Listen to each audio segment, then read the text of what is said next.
Il y avait une ambiance assez étonnante parce qu'il y avait des attentes, il y avait un monde incroyable. Peut-être pour une personne qui était là vraiment pour négocier, il y en avait peut-être 10 qui étaient là simplement pour suivre les négociations, pour faire de la communication, pour militer, enfin pour mettre un peu une ambiance. Mais en fait, le travail lui-même était fait par un petit nombre de personnes, proprement dit. Donc, mais il y avait une ambiance vraiment surexcitée. Et il y a longtemps qu'on n'avait pas vu une ambiance comme ça, aussi surchauffée dans une négociation internationale, en tout cas sur l'environnement.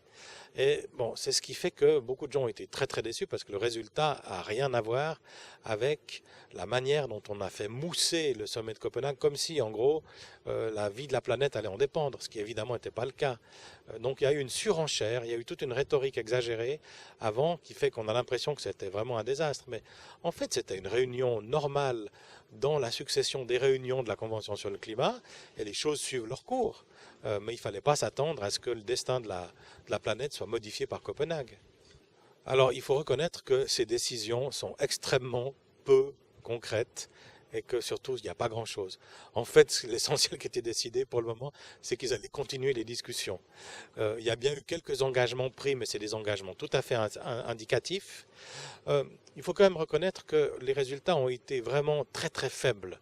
On peut se demander dans quelle mesure il n'y a pas quand même aujourd'hui un risque de voir tout ce processus autour de la lutte contre les changements climatiques se ralentir, voire même un petit peu se dissoudre, ce qui ne veut pas dire que les États séparément vont pas faire des choses en eux-mêmes ou agir à l'échelle d'alliances plus régionales.